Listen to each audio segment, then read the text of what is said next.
You may have property, your property up there. and one of my I think neighbors Lee got may have a your property. You dog. sit over by Francois, Y'all sitting in a call right now. Dan will not be No, there, just- so you he's you got have, a dog. I don't know if you have the extra handout, so if you do want to grab that. Didn't bite me, but- Yeah. And then out on Show my you three property. I handouts. understand. I Yes, asked, sir. One there, they must have had the same one problem. there, There were some people that Bonder, wanted a and dog, one. a big dog, and they didn't know how to control Should it. be there. And it was coming out, plus we go for walks every morning too. Yeah, And the dog was coming out and it was going out. That's no, sir, you have that. And What did you do? I called Greg, he went over and talked to him. and he Brad, explained- Greg Cage, he's the animal control guy Yes, sir. in the county. okay. And he's been very good at resolving these issues. And we were to talk to the people that own the dog and they came down and talked to us and they said they're training the dog to stay on their property. Loving it, just, And, making sure we but keep bottom up with line is they everything. never did, so how do people lock up in their house? Well, if it happens again, I'm going to do that. Ollie, Just find this finance. they can good, they can. Do you have any, That's a very good issue. I know you have a large network, you Time on want in the citation, financial, whatever, for dangerous governmental animal. financial world, Well, you know, should you recommend? For what I'm gonna purpose? have, Director it of can happen Finance. once, but if it Director happens of again, Finance. then, Don't put up Of a. Madison County. don't Yes, tolerate yeah, Uh, I'm scared of dogs. it. You know. Even worse. Yeah, and so, Not good. No, I wouldn't tolerate it. Francois. Peter, nothing new. I have a question. I have some questions.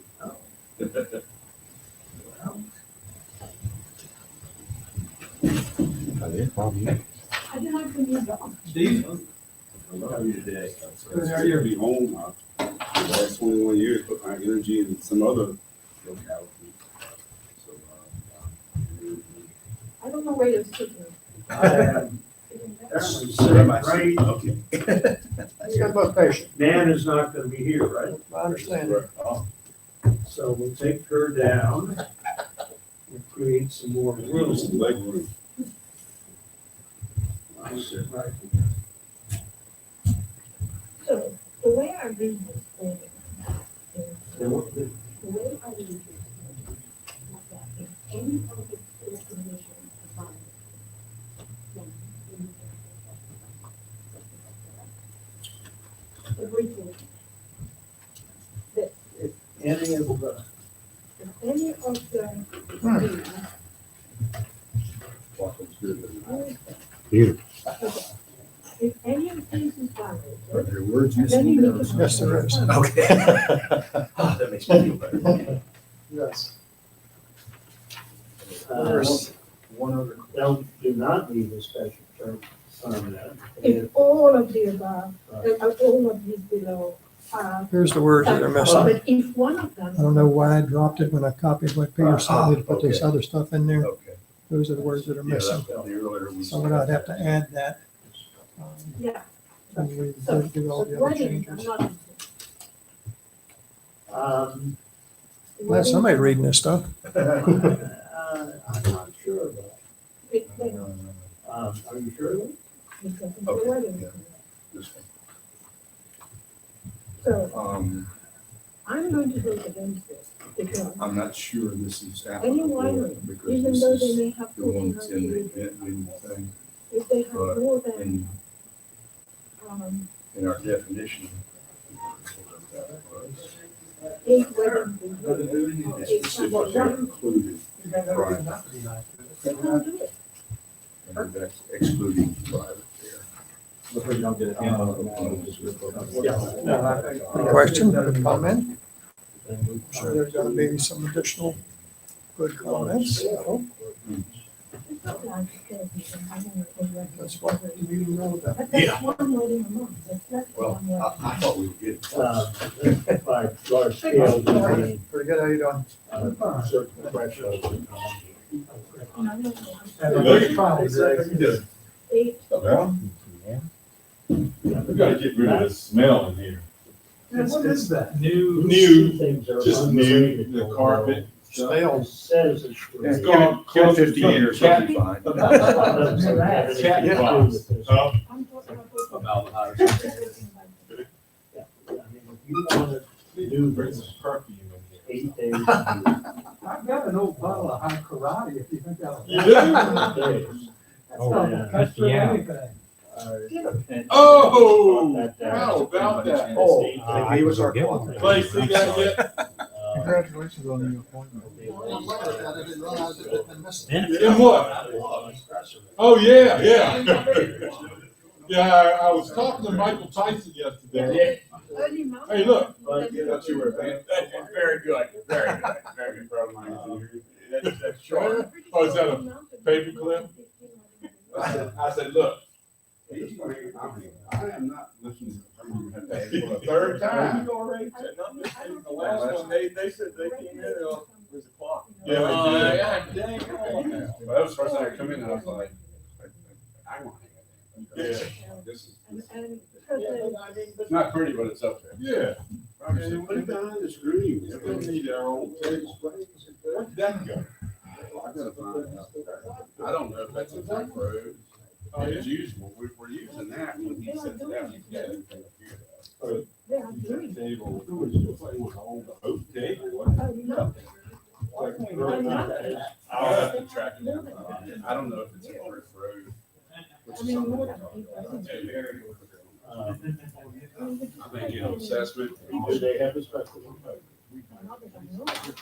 Even if it's not, I bet you know. Early down in Vineyard, have a special one. I don't think so. I think they're, maybe one. Well, Then- Francois raised the question that Early Mountain is doing multiple weddings. That is a full-time business, and we follow It's a that. full-time business. So basically, you're covering. Yeah, I just called the phone. We talked earlier, not today. He said, but he said, I'm just gonna meet him over there. Most time we ride over there together. Ones that over 300 people. Right? Ones that have over 300. No, Okay. because it says, There's update, you have to. Reese County update. But I don't know what that is. There's John nothing in the Nice package about what that means. You don't have to approve the agenda. Yeah, No, we do. But all it says on the agenda is Green County. Right, but they don't have What the. does that mean? Anything in the package. Unless the clock's wrong. You know what's- Do we have any other source of information on the time? Danny won't be here, Dan's not gonna be here. They don't show up in 2 minutes. We don't have a quorum. We can't have this one. We can go home. Mr. County Administrator. Whenever she can. Is it any day now? No Thanksgiving. Yeah. How we regulate the heights of the seats. No. Regulate who? Oh, no, We seats. regulate the heights of these seats. That hurts. How do we bring it up? Yeah. I think we're supposed to be just grateful they don't collapse. Overheated. There's a lever on this one. What is that? Like what? No. Not that.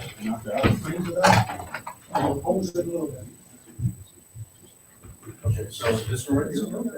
I was It's living in there.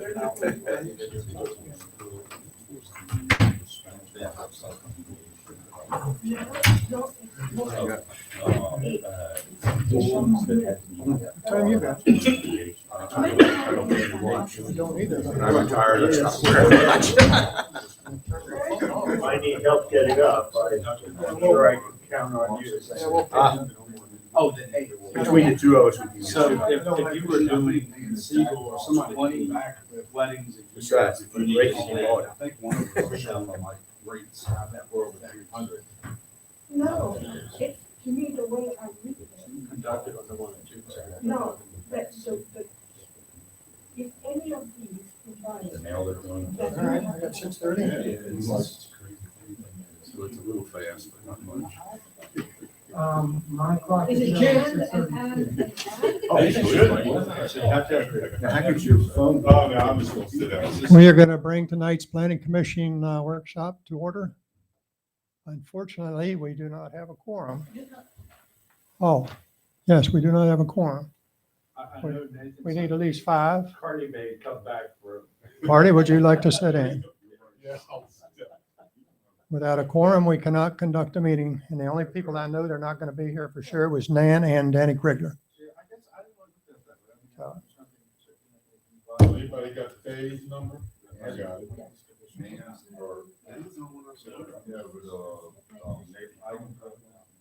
I'm here from them, not here. They called me.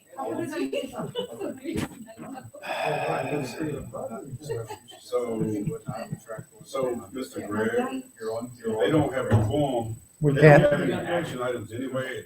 It was It's of course. discussion, right? don't have a You quorum. on the way? We can have discussions. It's been a publicized meeting, so we don't have any FOIA issues. We can't really take any action. Okay. Well, we, Take any action. Right, we never do. On the way. So we can just go ahead. all right, She's at the courthouse. Oh, she'll be. Let me hear you too, then. Yeah, we could do that. I wouldn't say be polite. Well, which one literally now?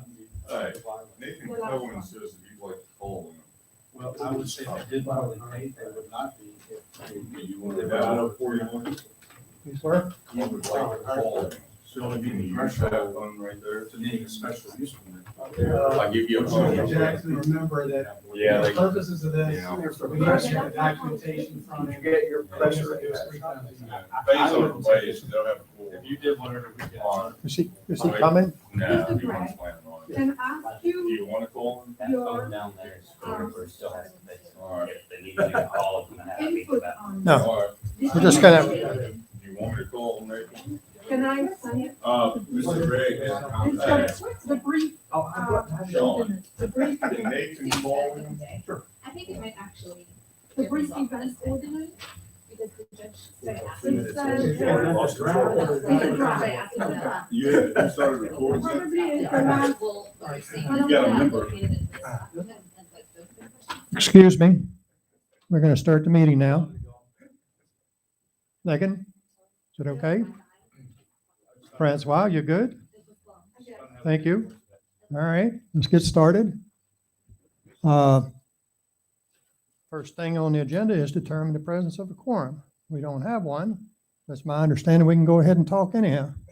So we're going to do that. Anybody got any comments on the minutes for the September 15th workshop? I don't quite understand the format here. So, and there's no provisions here for, it says a draft. Mr. Chairman, the appropriate action would be simply to review it, and then at the next regular meeting. You taking minutes tonight? Okay, well, we do have a quorum now. So, thank you. You may want to establish who's here, Yes, we will. since it's a closed call. Are you recording the minutes back there? Thank you. Okay. I apologize. Sometimes the lights are all green and sometimes they're red. All right. For tonight's meeting, we have Fayette, Steve Carpenter, myself, Mike Moscow, Peter Work, and Francois. So we do have a quorum now.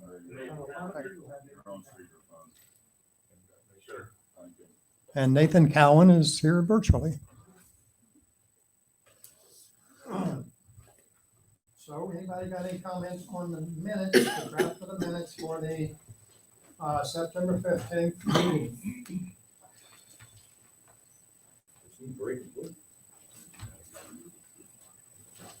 I don't understand quite the format here, and Ann's not here to explain what happened.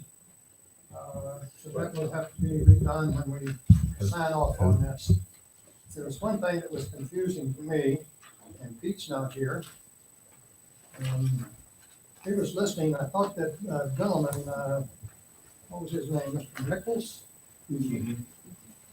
Was concerned about trees falling, and I thought he was concerned about the trees falling from the proposed solar facility onto his property.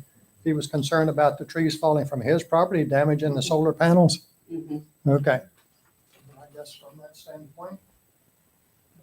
I have no questions on that.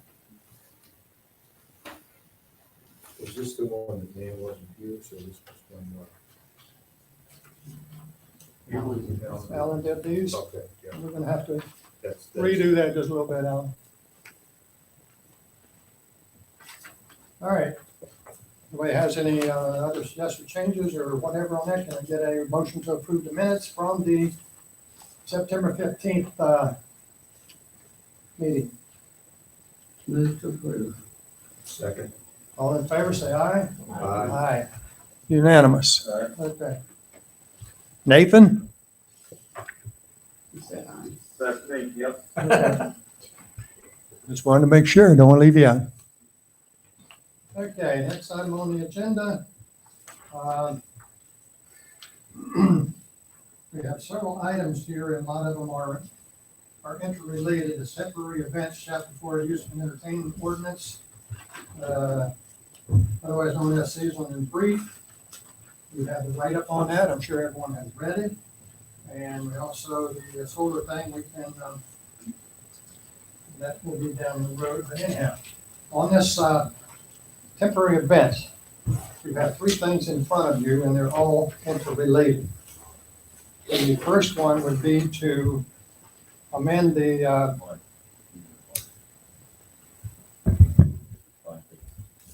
got it. The first thing on this item 4A of the agenda tonight is temporary events issue, and the chapter 4 is presently called in the zoning ordinance.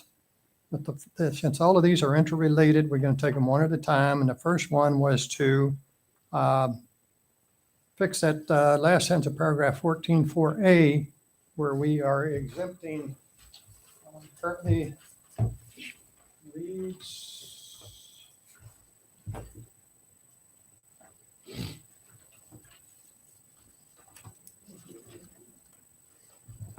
Currently, 14.4a, the last sentence reads, a special use permit shall not be required for any brief activities in a given zoning district that is /R, one, consistent with the by right or special use activities permitted in the districts, and two, conducted for no more than 15 days in any calendar year.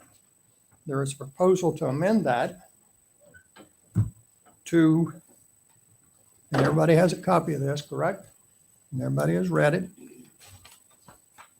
And only thing I did is put it in the format which I think the board requires to pass the amendment. And what we are proposing, and the committee's proposing, was that a special use permit shall not be required for any brief public and private events activities that are conducted on properties consisting of 3 or more acres, consistent by right or special use activities permitted in the subject zoning districts, anticipated and likely to attract no more than 300 daily attendees, and conducted for no more than 2 consecutive days and no more than a consecutive 8 days total year in any one calendar year. So that is the proposal right now that we would present. And B, excuse me, nothing here, and thank you, Peter. Nothing in here shall affect the right of Madison County residents under Virginia Code 15.2-22886 pertaining to agritourism activities and the sale of agriculture products, which is a given. Any comments, suggested changes? This will be on the agenda for the next joint meeting. Yes, Francois, Mr. Chairman, the way I read this, can you? you got your mic on? Is that okay? Yeah.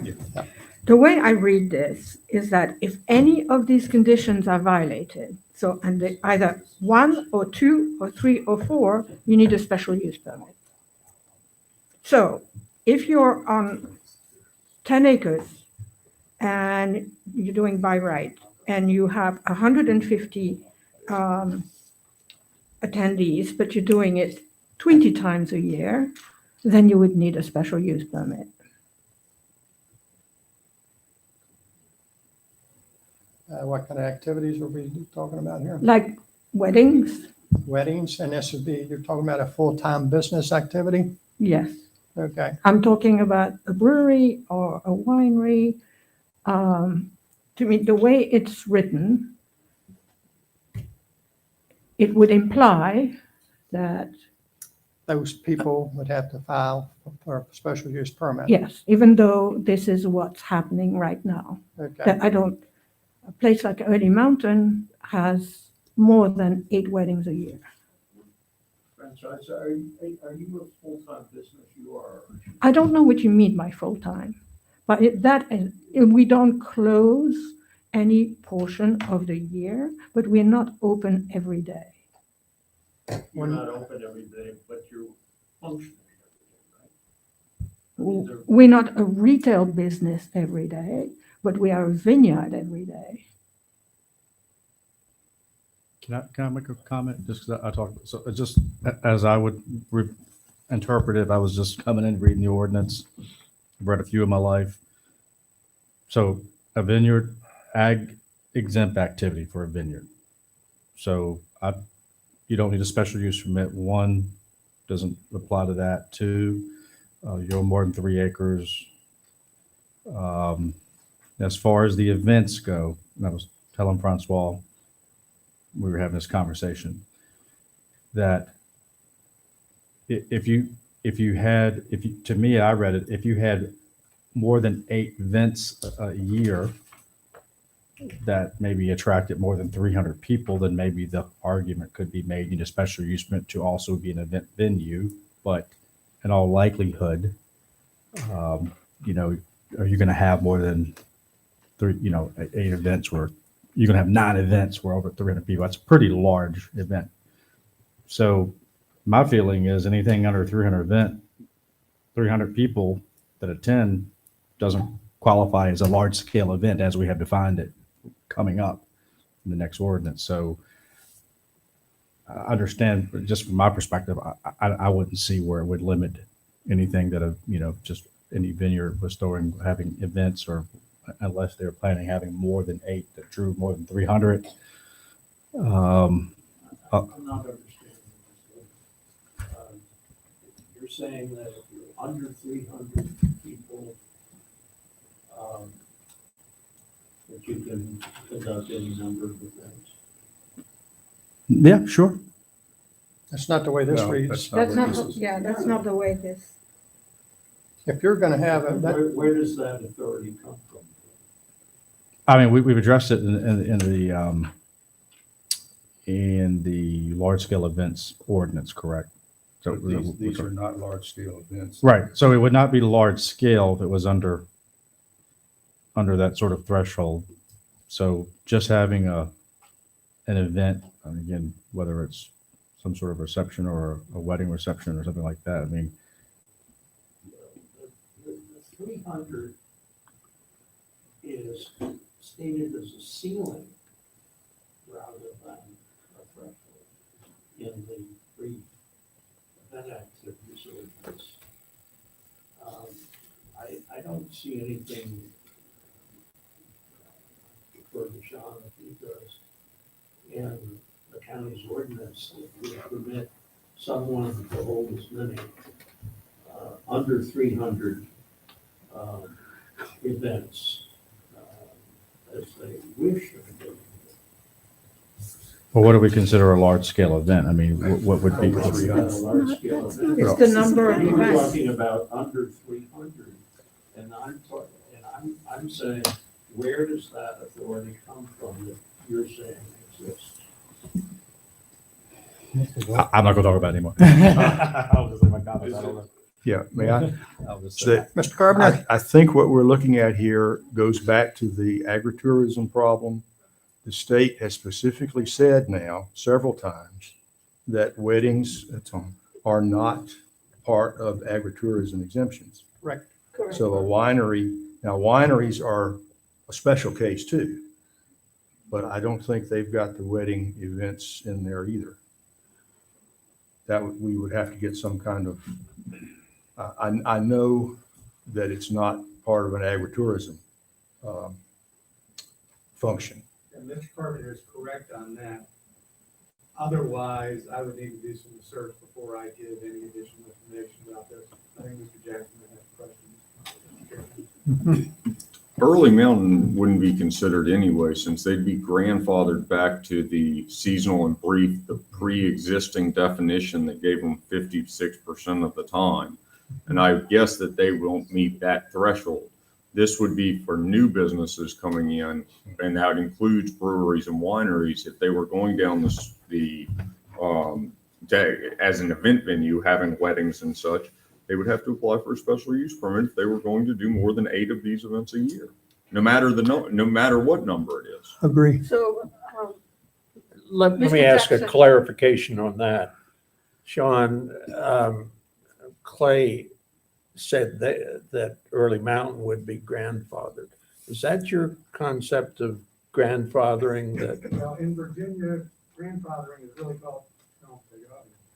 It's really called oh, I'm sorry, I've got microphone. Get it, Grayson. You know, she was much nicer several weeks ago. In Virginia, what people typically call grandfathering is really a non-conforming use issue. I think you can make an argument that what Early Mountain has done is a non-conforming use. I would want to confirm when they did it and how long they've done it to be able to do that. And something that I have discussed with the Board of Supervisors, and I think it's appropriate that we take it up again, perhaps at our next work session. Give me 5 or 10 minutes to talk about the distinction and what it means to be a non-conforming use in Virginia, because it is an area with a lot of confusion, and people really, and candidly, attorneys don't understand it very well. I was at a continuing education program last week, and one of the topics was what is and is not a non-conforming use. So, and I apologize for showing up and just telling you I can't answer any questions. But Mr. Chairman, I would ask that we add that as a discussion topic, and I will certainly send the materials in advance in terms of what it means to be a non-conforming use. I will send them to the Planning Commission in advance, and likewise I'll send a copy to the Board of Supervisors, just so when we are using that term, everybody is understanding what the term means. Yeah, Thank you. and I would just take exception to Clay's statement. I do not consider that something that has gone on previously would necessarily be grandfathered if a new provision in the same area was enacted that was more restrictive. I do not consider that pre-existing activity automatically grandfathered. And Mr. Work, that is where the confusion arises. It depends on what investment the landowner has made to, essentially vest their rights in what is now a non-conforming use. I'll give you an example. If I built a slaughterhouse and 2 days later they outlawed slaughterhouses, I would have an argument if I'd already started slaughtering hogs that non-conforming use, and it's really an equities argument, that would be allowed. But that's why it is fact sensitive. I use that example because that is exactly the one that they used at the presentation I watched. And I think there was a 60-40 split of opinion from the attorneys as to, what it would be. Yeah, I think it's a very nebulous area. My solution that I would propose would be that if an activity is no longer consistent with a new enactment, that a special use permit be obtained to make it permissible. And I think that is certainly an approach the board could take if, after our analysis, we conclude that it does in fact require a special use permit. And then that's where the political process in terms of weighing the equities to the various landowners comes into play. Right. Thank you. Mr. You've got, I think, 2 questions on Francis either Morris end. is chomping at the bit over there. Yeah, I've been patient. Two comments on this, if I can. remember. First of all, does it mean that all, for the sake of a better term, let's use grandfathered? Does it mean that all existing breweries and wineries are grandfathered? If they've already been doing weddings, how about those that made an investment and are just gearing up, and then all of a sudden, the rules are changing? So that's it's a question. The other thing is, you're going to be regulating even more an industry that is so regulated. I mean, we have the ABC, the TTV, already that we have to deal with. And now we're going to have to ask the county every year if we want to do weddings. Wineries and breweries are already regulated? Yeah, I mean, really highly regulated in terms of what we can do and we cannot do. No, you basically, we have no regulations on them at all. Not through you, but through the ABC and the Yeah. TTV. So that's what I'm saying. That's beyond what we're doing here as far as ABC is what they do. But as far as what's going on down at Early Mountain, they've been doing that for over 20 years. I've been down here 20 years now, and they were doing it when I first showed up. So they've been at it for a while, and they had that facility down there for a while. So this is nothing new to them. Not only weddings, but they have other activities down there also. So that is a full-time ongoing business as far as I can determine. But it doesn't say full-time ongoing business on here. If you look at the Not on this, so-called chapter 4, not this. not this, but chapter This. 4 covers that, I think. Hmm. Faye, did you guys? I just, Francois just mentioned something earlier, and maybe it was answered and I missed it or whatever in this whole convoluted way of approaching this. I think Francois mentioned, does it mean all four of these criteria here are to be applied, or any one of them? It's all four of them. Which is it? The way it's written, I took it that all four of them. Mm-hmm. Okay. Mr. Chairman, I agree with that interpretation. That was what was intended by So the committee. can you clarify? So does it mean that? It means if you want to apply under A, you need to satisfy items number 1, 2, 3, and 4. Mm-hmm. And if any of them are not applicable, then obviously you would not have to apply with those. That's not what, it's the opposite of what. Do what? Well, my understanding is this is a draft. I mean, and one reason for the work session tonight is to tweak it. So if any one of these conditions is not met, then one has to apply for a permit. That would be my understanding. That is based on my reading of 4A, that is correct. Any other questions on that? Any suggested changes? On the whole thing? Oh, yeah, Just on this. Oh, really? I do. I thought you had already given us all your suggestions. Well, Mr. McGee asked a question during the joint meeting that we had the other night that he asked it in his very quiet way, which I think all of us picked up on here and nobody else, I think, did. Let's, just for laughs, if you would, Mike, go to residential R1, look at 5-2-2 and 5-2-4. 5-2-2 says wayside stand under residential R1. Okay? Where are you looking at? 5-2-2, residential Wayside stand. R1. Right? Permitted by right?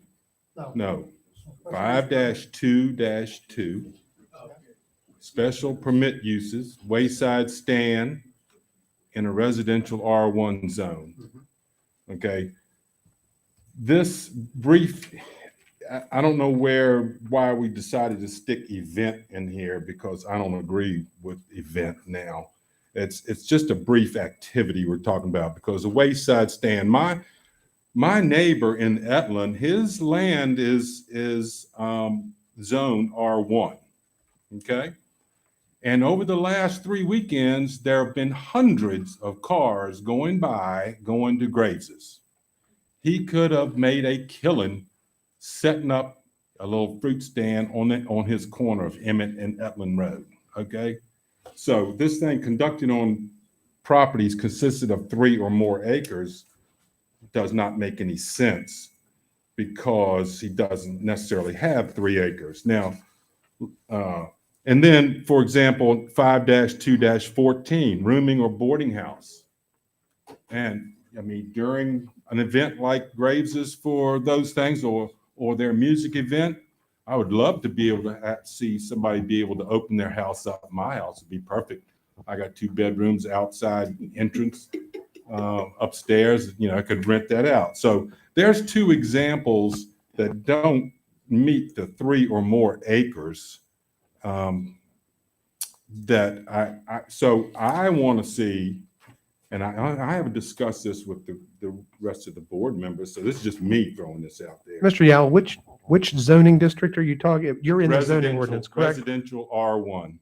General, Looking at special permit uses 5-2-2. is that residential limited R1? I'm looking at our table of contents. I just want to make sure. Yes. Under limited Residential R1. Okay. limited All right, R1. very good. Thank you. 1.5 acres. Yeah. You only have to have 1. Permit shall not be required for brief activities. Okay, get rid of all that other stuff. Get rid of 1 and get rid of 3, and go back to number 2 and number 4, which is what we got in there now, except we've reduced it to 8 days instead of 15. Now, I say that, y'all hold up a second. I say that because now you're going to say, well, what about weddings? Okay, the only place I see a wedding allowed in our ordinances, correct me if I'm wrong, is under event venues. Under event venues, you got to have 10 acres already in order to be able to have a wedding. So, you know, you could have a wedding, you know, you could have 8 weddings, charge for 8 weddings in a year, but you'd have to have 10 acres, because that is what our ordinance says you have to have for a wedding venue. So I think, and then when you go to the large scale events that is being crafted in the other ordinance, we've already got that ordinance to fall back on. So large scale outdoor events do not require a special use permit, correct? Large scale events do not require a special use permit. So, I mean, so we've got it covered. Take out 1, take out 3, get rid of, just say brief activities. That's the way I see it. Where am I wrong? Mr. Yao, one question. As I understand it, our limited residential requires a special use permit for a wayside stand under Correct, it 5-2-2. does. But if you're going to do it, if you're only going to do it briefly, then you will not need a special use permit. That is correct. But you only have to have 1.5 acres in residential. If you leave number 1 in there that you got to have 3 acres, then that just knocks you out. So I don't. Utilizing your example though, Mm-hmm. of the wayside stand at the corner of 231 and Emmett. Yeah. He would only be able to be open, let's just say Saturday and Sunday. Correct. All right. Correct. And four weekends Yeah, no, of doing Saturday and Sunday. I mean, you could sell fireworks or something. I don't know, whatever. I'm just saying that the 3 acres is not conducive to residential R1. And what you said earlier, Clay, was you said what I just said in a whole lot less words. If it seems ironic that there is a plow and hearth bag on the table. Because a lot of this actually goes back to Plow and Hearth and the ability for them to be able to have their tent sales. And that's how we got the original seasonal and brief, and now it's been augmented back, but we've gone back saying that, and I agree with you, I guess the real way to say is non-conforming use, is that we've not made Plow and Hearth apply for a special use permit. Early Mountain, I would think, would be in the same boat, but that does not limit it to, or that does not entitle the whole alcohol brewery and winery industry in Madison County to be exempt on this. It would only be the venues that have been doing this prior to the implementation. Assuming that. Yes, I agree. That interpretation. Yes. Grandfathering is the appropriate interpretation. So wineries that are just starting and breweries that are just starting. Part of business. Sorry? It's part of business. You can't go backwards and say that all the pre-existing regulations that were there, I'm sure people like Anheuser-Busch have different rules than where small breweries that are starting today. I would guess that there's different standards. You establish your business on the understanding of the rules. That you must comply with the rules in current when you start the business. Yes, the way they are Yes, currently. correct. But then if they change on you, But if you're not conducting the activity, then it's irrelevant. but there's an investment. So Mr. Gregg is going to clarify. And Mr. Moscow, since we have two chairmen up there,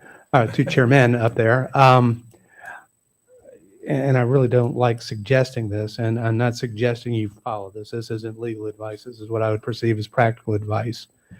It might be appropriate, given the sensitivity of some of these issues, that we not finalize what these ordinances look like until we have had a primer on the issue of what is and is not a non-conforming use. I think that might answer a lot of people's questions and more accurately clarify what some of the issues are. I think Mr. Yao brings up a very good point. I'm not certain, and this is not a criticism, I certainly didn't consider it, but if we have a minimum lot size, that does restrict what people can do in certain zoning categories. You know, the 1.5 acres is I think a point that perhaps certainly needs to be considered and possibly rejected. I don't know what the answer is. That's what the Planning Commission and the Board of Supervisors function is. But those are the types of massages I think we need to consider. Peter, thank you. Yeah, let me just respond with a different point of view from what Carty articulated. Zoning is restrictive. Obviously, that's its purpose. It is intended to restrict what one may do on their own property in the interest of neighbors. And I thought, when I first heard about the original 15 days a year, blah, blah, blah, I thought that was terribly non-restrictive. And that 15 days a year with unlimited crowds and no special use permit would be abhorrent for neighbors. And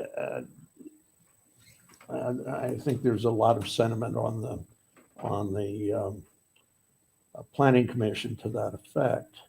With regard to the number one, the 3 or more acres, that in part is relates to the issue of parking. If you're going to have a lot of people, and you only have a half acre or something like that, well, those people are going to be parking either on or in front of other people's houses. And that's one of the things that zoning is intended to restrict. With respect to anticipated no more than 300 daily attendees, that is a big crowd. That is a big crowd. And if there's no restriction, if you can attract 1,000 people, no more than 8 times a year, that is an enormous imposition on your neighbors. And that's why these provisions are in there. And I would argue that they ought to stay in there. And the whole reason for doing a lot of these amendments or ordinances is, as it states right up front, whereas the Board of Supervisors of Madison County find that the following amendments to the zoning ordinance of Madison County, Virginia would promote the health, safety, and general welfare of Madison County, Virginia. Now, that's the whole purpose of this, is to, as Peter said, if you're going to have 300 people out there a day, or you're going to have no restrictions or whatever, then it can create safety issues. Now, if you want to ignore all of those, then that's, board's prerogative. But one of the reasons for these and a lot of other things in this ordinance is for safety purposes. Mr. Chairman, if the goal is to regulate the crowds, then regulate the crowds, not the number of events. So you can have a small event every day if you want, but because it's not going to bother your neighbors. And in the case, on some properties, because of the setback and whatever, you're not going to bother anybody, even with maybe 100 people. But, when we get over a threshold of 300, I understand that we would want to regulate the number of these large events. But if they are small events, there's no need to regulate them. Wouldn't go into Cardi's comment about the roadside stand? And you're trying to put a limit on attendees at one given time. Couldn't it say something that you have 300 people at one time there? I'm doing like the worst job saying that. Try to spread it out over Yeah, I mean, the roadside stands, I don't know, if a roadside stand has 300 people, you're a super, super successful roadside stand. But they're not all going to be there all at one time. Even some of these events, if it's spread out all day long, and the majority of them use Barbara Miller's event, she said she only had 249 people. And that was it seemed like a large event when I walked in. I would think that maybe it's 300 at one time instead of 300 daily. Well, Clay, would maybe anticipate and likely to attract over 300 daily attendees? No, that wouldn't help any. I guess the same.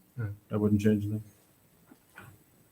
Mr. Chairman, I just have I'm kind of puzzled here about the wayside stand in R1.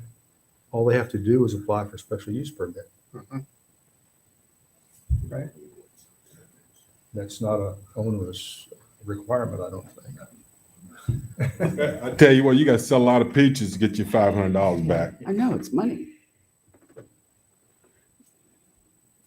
I agree with Steve's point. A special use permit gives the county oversight over these activities. And without it, people do what they want to do. Right. And that's why the ordinance is today the way it is. Special use permit.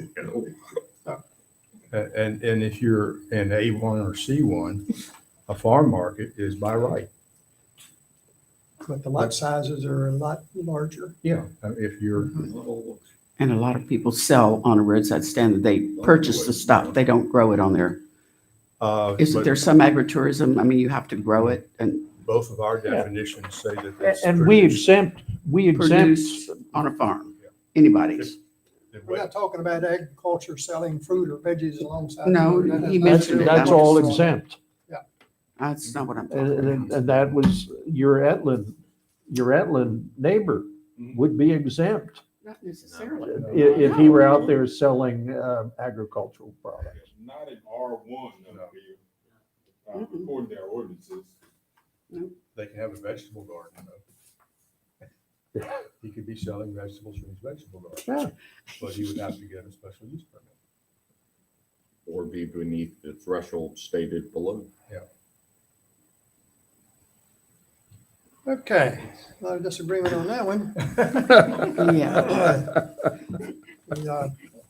Makes it Come interesting. on now, that was pretty fun. Mr. Chairman, I have one more question. That's Faith. Just for my own sanity at this moment. These yard sales, they don't care. We don't care about yard sales? Well, there is nothing in the ordinance right now that allows you to have a yard sale. Well, that's my question. I mean, I'm confused about how we're regulating Yard sales? whatever. But where does anything like that fit in when people have them all the time? I can tell you a story about yard sales. So it happened over in Luray. You have to, if you have more than 2 a year, you have to go in and actually fill a piece of paper out and pay a small fee if you have more than 2. Well, one guy came in and he had, I think he maybe it's over 1 a year. So he came in and filled out the little form and he did it once a year. When he came back the next year, he came in, he was the only person that signed up to do a yard sale. So he was like, wait a minute, we've had more yard sales in town than the one that I've had every year. So generally yard sales, I mean, aren't really regulated and don't, you know, and the ones that are, like I said, we do have something in the code and we're ready, but again, you know, I wouldn't unless there's a problem. And it's the same thing with wayside stands, unless it's a problem or there's some issue or someone puts one somewhere it's really unsafe. I just generally say that it's just one of those things that happens and we, you know, encourage people to do those things. Another yard sale that's right on 29 that I go by a lot was up for 2 weekends because they didn't sell everything the first weekend. And so Right. it just entered my mind as we we're talking I mean, about all someone's this. doing one every weekend and that can, you know, Now, these can were just- sometimes, and that does happen sometimes, but I've never, at least since I've been here, I've never had a complaint or seen it as an issue really. So. The bottom line is, we're not going to necessarily agree on this particular change in the ordinance. Doesn't look like it tonight.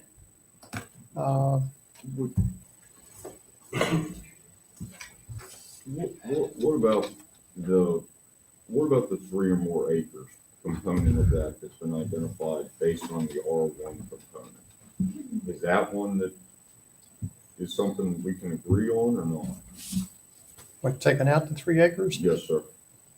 Well, Or taking out the 3 acres and in the above sentence, getting rid of public and private events and making it read a special use permit should now be required for brief activities that are. I got no problem with taking out myself with public and private events. I don't think that's going to change anything. But if you're going to have these activities again, it seems like it's that if you have a big crowd out there on some of these little roads, it could be a safety issue. But that's certainly the board's discretion. So that's why the limitation being proposed here, which the other one was wide open. The current one is wide open. For the so-called seasonal and brief. Moscow, on that point, I understand what we're trying to regulate. I think I have a pretty good handle on it. I remember in the 60s and 70s, and I'll throw in the 80s just so you cannot identify it with any generation. You saw the first origination you saw of a lot of these ordinances had to do with farms. They had to do with fairly unregulated parties that were for profit.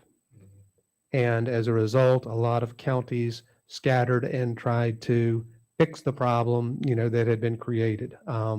Usually the flyers, as I've been led to believe, advertise the quantity of alcohol that was going to be available. They charge by the carload, that sort of thing. Typically, from what I've heard, these parties were broken up by the police because the attendees at these events did not conduct themselves. And that was really the impetus for that. And the reason I mention it is because I think that's kind of the same type of behavior we're looking to regulate now. The idea is let's get in front of this. Let's identify what we can that will mitigate any circumstances. And to the point related to the minimum acreage size, I would submit, and again, I didn't attend y'all's meetings, but I can't help but believe that that was one of the factors you thought is, well, if it's an activity on somebody's property, if it's a quarter acre lot, having 200 people show up, it's a problem. On the other hand, if it's a larger property, it's less of a problem. And you, in the exercise of legislative discretion, came up with the 3 acres. You got it exactly right. So you went to one of those parties that said, Oh, I'm not that old. Okay.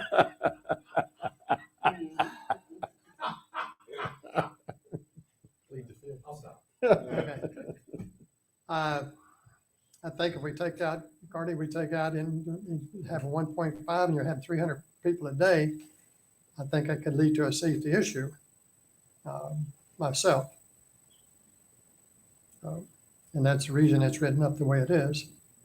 The public and private part of it, I have no problem with taking that out. It makes no difference to me. But if you're going to try to regulate these type of things for safety purposes and just cut down on the calls from the adjoining neighbors, then I think you need something in here that tightens up on that, or if they don't like this, they can come in and ask for a special use permit. I understand what you're talking about, your neighbor up there on 1.5 acres, but he's right on that, no, that's not 231 there, is it? Yeah, Edmund Road. With those activities going on up there, there's a lot of cars going by. Last week, was it last weekend? Last weekend, at Apple Fest, yeah. So you really want to have something like this going on out there with all that traffic going up and down the road? But it's self-solving based on health, safety, and general welfare with law enforcement. If it becomes to the point where it is an issue, it's going to be addressed by law enforcement. Okay. Regardless. So, and if that's the case, then we could take out the 3 acres and the 300. What authority, Clay, does law enforcement have to break up something that's otherwise legal? It's a traffic It's problem. a traffic issue. If there's 3, illegal stopping on the highway. There you go. Yeah, excuse me, Mr. Chairman, if you read what we put in, which ordinance was it that we changed? Was it the parking issue? On the event. Yes, Yeah. that one. That was what Sheriff Weaver told me Right. was what they could enforce, and that's parking on the right of way of the highway is illegal, and they can enforce that. And that's anytime. It doesn't have to be just for an event. Now, they might leave you alone if it's just, I was parked like that with Flat Tire not too long ago, but for an event, yeah, that's what they can. So, And Go ahead. thank you, Mr. Moscow. I think this is really the tension that y'all are talking about. I think that this committee was looking to solve these problems rather than leaving it to the discretion of the Virginia State Police and the Madison County Sheriff's Office. And that's really the threshold question that the Planning Commission and ultimately the Board of Supervisors needs to decide. Is this an issue we are satisfied we can continue to defer to the Sheriff's Office and the State Police, or do we think that there are enough issues that the county itself should have some involvement? I think that issue can be stated somewhat differently, because the only way the sheriff's office is going to get involved, most likely, is if somebody complains. Do we want to create a culture in this county of people ratting on their neighbors and being forced into a position of ratting on their neighbors rather than having ordinances that deal with the situation. That you would have to point to them and say, read this. Man, we don't- Send Ligon down there and say, We already get out have of here, that you issue. 300 people.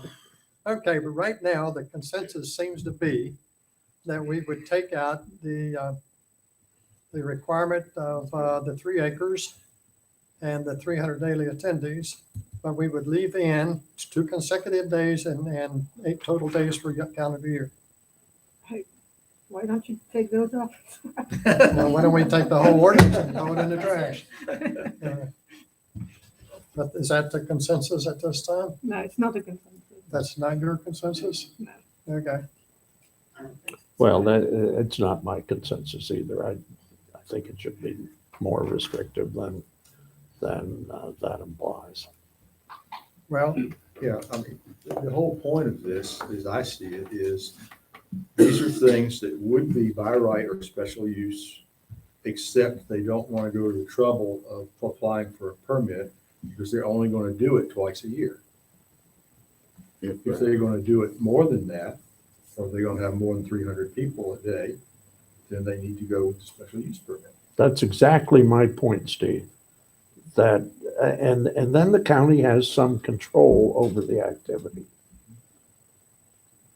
Now, the 3 or more acres, you know, it's a question of whether we want to extend this all the way to R1. Because if you're just C1 or A1, that's not an issue. But if it's residential, I mean, right now, it's more wide open for all zoning districts. yeah. Okay.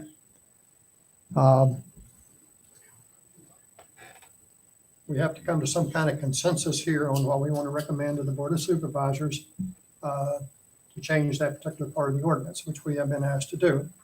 Well, Mr. Chairman, Yes, Mr. Francois. Gregg suggested that we wait, we table this until there is a presentation about non-conforming use. That could come into play, but I don't know that would come into play now. We're talking about somebody that's been doing this for some time, and whether any new ordinance would take effect. What we're looking at right now is from today, Going forward. or when this passes forward, not what went on in the past. And whatever Mr. Gregg is going to provide us is relative to what went on in the past. So we don't necessarily need to table this to move forward, if we can move forward. I beg to disagree, I, because there are existing businesses that would still be impacted. I don't know what that would be, but anyhow, we have to come up with something.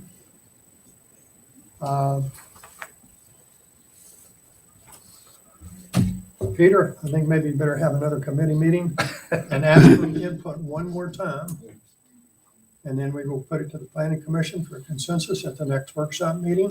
And Mr. Work, if it would be helpful, I'd be happy to appear telephonically or otherwise to answer any questions regarding conforming and non-conforming uses and some of the issues that may arise. And please make sure that's emailed to all of us in case we can come. Absolutely. Remember, if it is beyond the committee and we have FOIA issues, just make sure it's advertised so that we are, Absolutely. conducting it in public. 3 or more, or 3. What are our primary questions now? I know the 3 or more acres, that's a primary question. Mhm. What's And how many The attendees number. per day? 300? Well, you show up at the meeting and we'll beat it up some more. Yeah. I mean, the 300 was just to bring it in under the large event thing, I think, definition. Right. We don't want to leave a gray area in between, I don't think. Okay, moving on. The other 2 parts to that, and one of them would be to amend the current ordinance 1418-2, which is under the event venue, which in that paragraph, it currently reads, outdoor music and entertainment events that are open to the public are subject to the requirements of Madison County Music and Entertainment Ordinances, in parentheses 5/9/1978, amended and 10/12/82. The music and entertainment ordinance does not apply to private events such as weddings or conferences or any event without music. What we had proposed on that would be, and that's what's in the event venue right now, is that since we are proposing to change that chapter 4, the name of it, to large-scale outdoor events, we would simply put in that place to change that to read, large-scale outdoor events that are open to the public are subject to the requirements of chapter 4, large-scale outdoor events, or whatever name comes up to, or whether that is made in as another part of the ordinance or whatever, then that part of it would be changed. But large-scale outdoor events that are open to the public are subject to the requirements of chapter 4, large-scale outdoor events, which is the next thing on the agenda. So that would simply change that part of the event venue to refer to, right now, chapter 4, okay, as it reads today. And everybody has copies of all of this. And Peter has gone, and his committee has gone through several meetings to amend this. I tried to put it into the format that I think the board requires when passing such things, changes to the ordinance. I did leave out one sentence under the 1419 to purpose, and that is after the 15.2-1200. I left out the words for the purposes of regulating the conduct of certain large-scale outdoor events. So somehow that got taken out. So that would be part of it right there, which is not in the copies that y'all have right now. But it was in the copy that Peter had drafted up. Why they got left out, I don't know. My computer sometimes acts up. Anyhow, my question is on this part of the so-called chapter 4. Okay, you read through the existing ordinance, which is called Chapter 4, Music and Entertainment, and it continuously refers back to this 1978 ordinance, all through here, it refers back to that. So I'm assuming that's where this comes from and was codified and put in Chapter 4 under Amusement and Entertainment Ordinance, okay? Which looks like some kind of historical document if you have not seen it. I've got a copy of it here somewhere, which I will eventually dig it up. But I think that's all this is. So if that's all it is, and this can be just a regular part of the ordinance, okay? And this is what it looked like before, okay? 1978. And when I asked a question several years ago when we were doing the event ordinance, and I said, well, what was the governing factor on that? And this is what I was handed, not chapter 4. So that's my confusion. But anyhow, if we can take this so-called chapter 4, turn it into what Peter has done, and just make it part of the ordinance, and just say, make it part of 14, that'd be 19, which would be another part of the ordinance, which would be for large-scale outdoor events, okay?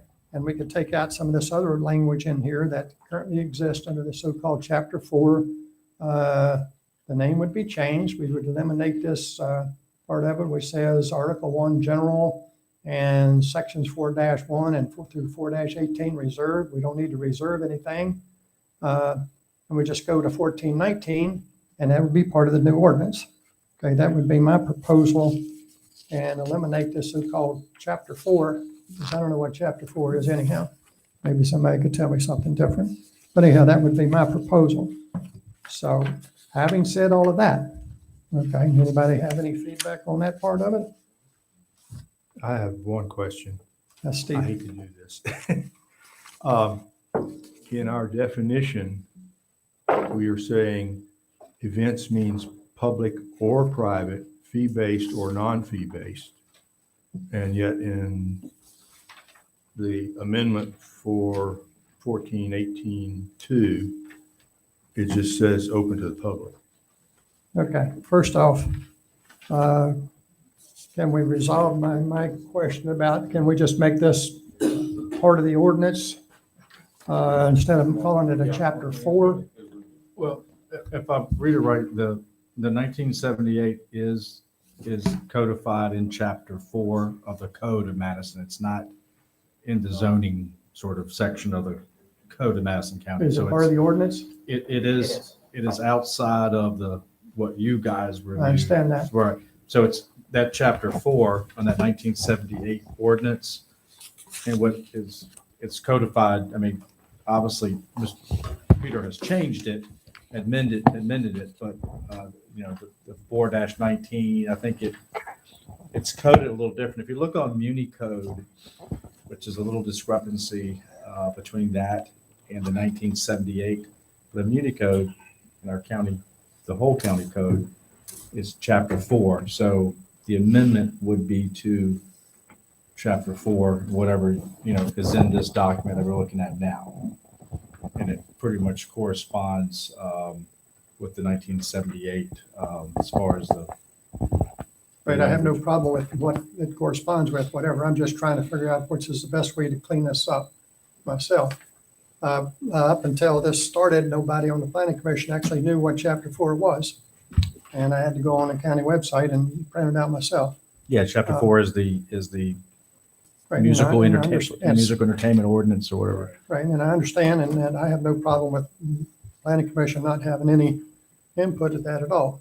But we were asked to do something about it, so my question was, do we have to have all this other stuff? If you want to continue it as chapter 4, okay, and if part of the zoning ordinance, fine, if that's a consensus, and that's where it has to be. So if that's the case, do we need all this other stuff in there, like Article 1 in general and sections 4-through 18 reserved and all that kind of stuff? Or can we just go right back down into the purpose and move on from there?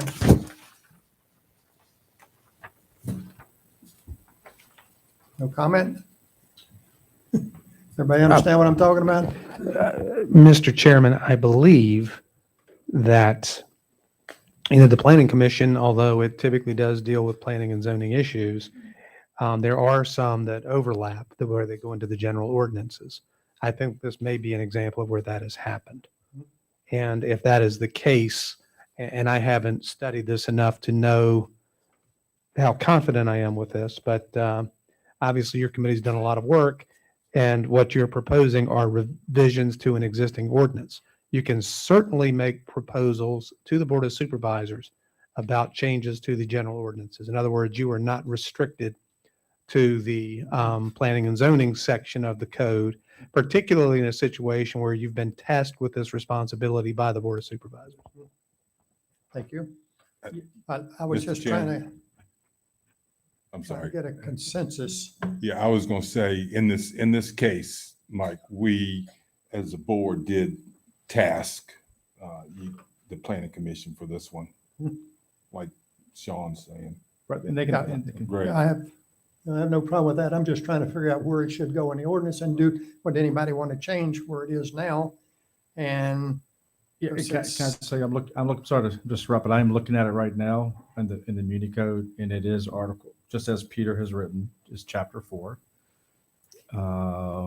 And as I follow this, chapter 4 would then be renamed large scale outdoor events. Then you go to Article 1, because I had rewritten it before.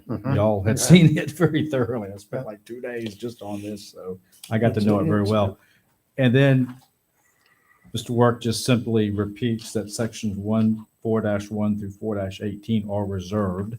So if we want to, if we're going to amend this, we could just knock that out and start, like you said. Then it starts at 14-19 with purpose, 14-20 definition, then goes through, 14-21, it's construction in Muni Code. It says the construction of the ordinance, but he has changed it to exclusions, and that's fine. So I would just look at this. He's codified it nicely to align with what's in the Muni Code. I would just look at this on its face to see if you're in agreement with what he's written. From a codification standpoint, I think it's fine where it is. If you want to move it somewhere else, that's fine. But again, the way it flows and it's consistent with what's already in the code of Madison County. That's with the zoning ordinance. We don't want to have to redo that. So I think it's okay. nice. I would just say, Mike, that Lincoln's comments seem to assume that this was my work, this was the committee work that we worked on very hard through multiple meetings. And so I would appreciate your attribution of it to me because I supported Ligon, but it's actually the full committee's Yes, work. to everyone who worked on it. Are there parts of 4-1 through 4-18 as it exists now that don't apply to this, that need to stay there? They do not exist. Yeah, I They don't know if do they ever not existed or exist. something was amended a long time ago, take something out. I'm not really sure, but. It's just listed as reserve, so you can always add to.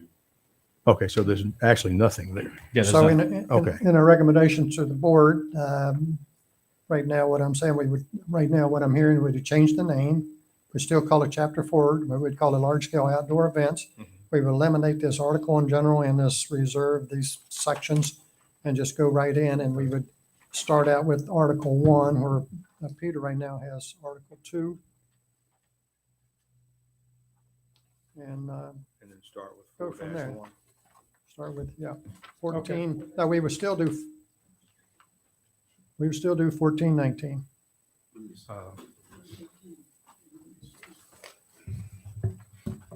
We don't have a 18. Yeah, so you would say start over with section 4-1 instead of 4-19. If you remove the reserve. Does it matter? We got stuff like that everywhere. I understand what you're saying. I have no problem with it. Yeah. All right. It would certainly be cleaner if we started at 4-1, Thank you. but you know, it's equally true that if the code begins with 4-19 reserved, you know, it's functionally a placeholder. But somebody who does not have a complete copy of the code, you know, it's going to create confusion. Okay, so we will, right now, renumber those paragraphs, starting with what am I saying? 4-1. 4-1, thank you. Okay, now to the specifics. In the proposed rewrite, it does differ from what exists today somewhat. But everybody has read this over, and there's been numerous suggestions. Anybody have any particular comments, problems with what has been drafted up so far? Well, yeah, I have one in 423, what is now 423. If we keep the 300 ceiling on brief event activities, then that reference to that particular ordinance ought to come out of 423. But if we eliminate the 300 person ceiling, then it ought to stand. Mhm.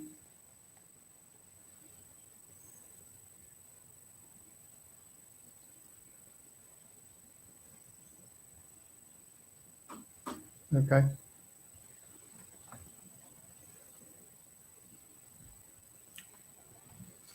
Good suggestion. Anything else? What about the exclusion, the one you had highlighted? I can see it on your page, Mike. Go back a page. Yeah, Exclusions. there you go. Okay. Everybody has that in front of them. And I have highlighted full-time business entities, which was part of our discussion during the committee meeting. So what is the definition? Of full-time business entities. Yes. That's, if we need a definition, I guess we can make one up. We don't have one right now. You got a proposal? No, but I'm just questioning what it means. Well, I think you're a full-time business entity. You're not, your doors aren't open all the time, but you're in operation all the time. We don't want, if a business, okay, is out there operating And I'll use the 365 days a year, but most businesses don't operate like that. But that would have a lot of full-time businesses like the wineries or the breweries, Ball Top. Any business.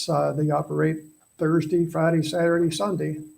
And if things are going well, they're probably going to have more days than that. So it depends on your definition, I guess, of full-time business. How many days per week do you have to operate to be a full-time business? We just did not want to burden full-time businesses that are conducting these type of events practically every week or whatever to have to come in and apply for under this ordinance to continue business. I mean, that would absolutely wear them out.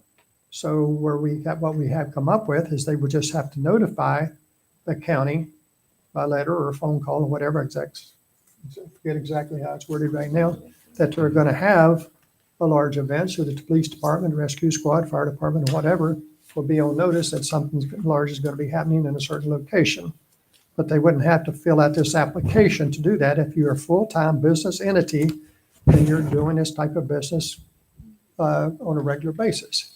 So what about if you're seasonal, About what? seasonal business, full-time, but seasonal, Full-time what? seasonal? Like a That's fruit it. stand. Full-time but seasonal. That's the only one it applies to. You're a full-time business. You're a full-time business. It doesn't matter how many days you're open to the public. You are absolutely a full-time business. Yeah, but no, I'm not talking about my business, I'm just asking. And if you have a special permit to conduct this business, then you had a special use permit. So what are you gearing this to? What Well, kind of business would number- need to apply? Number one, for your business, for example, okay? I don't want to talk about my business. Okay. I don't Well, have this let's kind take, let's take Cresseret. Let's take Cresseret. Let's take Cresseret. And Hang on. And Cresseret obviously does not want to go to the trouble of filling out an application and applying for a permit every week. time it wants to conduct some event. Its special use permit deals with that. And as Mike says, in this provision 221, there is the caveat that while you don't have to apply for a permit or obtain a permit, you do have to give notice to the sheriff's department that you're going to I should say to the zoning administrator, that you're going to have it. And the zoning administrator will then notify the emergency services. But if you have a suggestion on what a full-time business entity definition is, send that to Peter. So, Mr. Chairman, Yes, Mr. if Carter. I thought that the last time we were, full-time business entities was going to be stricken from this exclusion. That's what I had in my notes. And therefore, you won't need a definition because it won't be in there. I mean, let's take Graves's fireworks. Graves's motorcycle, what started this whole thing was Graves's motocross thing. They're a full-time business entity, but we certainly want them to come in and go through this. And I've talked to Jimmy Graves. I think you have too. Hey, no problem. We certainly want EMS and fire and everybody up there. So that's, there's two examples from Graves's that I thought we were yanking this out. So what business are you gearing this? That we're excluding. Examples.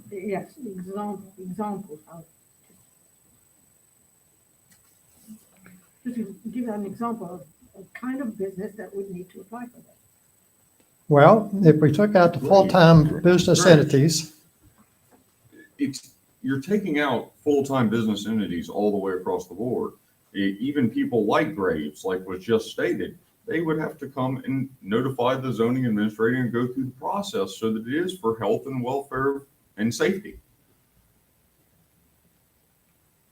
It's not an exclusion. Yes, absolutely. Cresseret needs to comply as well. if you are looking for a concrete example, and I have not attended any committee meetings, but off the top of my head, if the erstwhile roadside party business I described earlier had some excess metal that had to get rid of because it was no longer allowed to use those vessels for beverage storage, and they chose to have an auction for the scrap metal or sell it, for nostalgic purposes, that would be the type of thing that would be covered by this. Okay. So that would still be covered under entities conducting such events pursuant to special use permit. And a lot of these full-time businesses would be conducting business subject to a special use permit, like Press Array, for example. And Cardi is right that we did discuss that. Yeah. Yeah, yanking that out. And I regret to say that I do not remember the outcome of that discussion. But it stays in for the moment. I, for one, wouldn't have a problem of taking it out because I'm a big fan of special use permits if you want to do these things. All right. Consensus says we would take that out. That would solve the problem, especially since Madison doesn't have business permits. Okay. All right. Moving on. Moving on. And Peter's already covered that 4-23. We would have to reword that or whatever.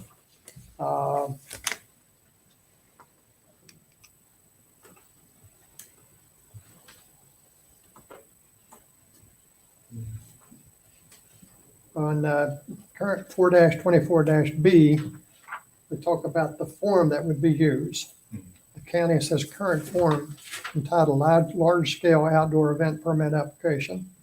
So we would retitle the form for that, but that the form would have to cover everything that's required in the ordinance. And any changes to the form then would require a change to the ordinance. Why? Well, you wouldn't want somebody to take the form and eliminate all those requirements that Just says then current. I know, but talking about then current as of today, for example, not 5 years down the road if it was changed. Well, then current at the time the application is made. But Unless you have some way of identifying what the then current form is, other than just the name of it, like a form number and a date. But the fact that we have the conditions listed in the amendment means that the form, whatever form it is, has to have those questions on it. If we had a form that was an official form, numbered and dated, then we could eliminate having to have all of the conditions in the amendment itself. So you've got an either or, I think, there. The way it is right now, I think we can just leave it like it is. Just say that that's the form that they're using, and it has to have all these questions on it. Yeah, I think it was Ligon who cited problems with that approach when we talked about it.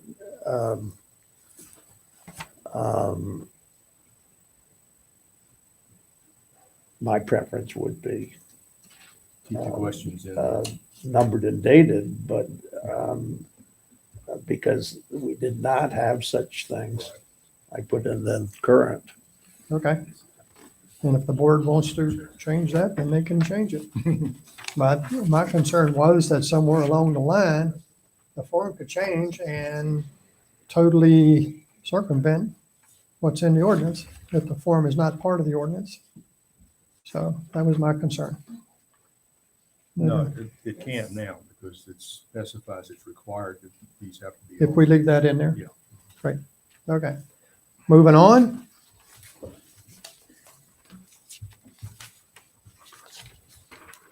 We're covering ground now. Okay. I don't have any more comments on it. Anybody else?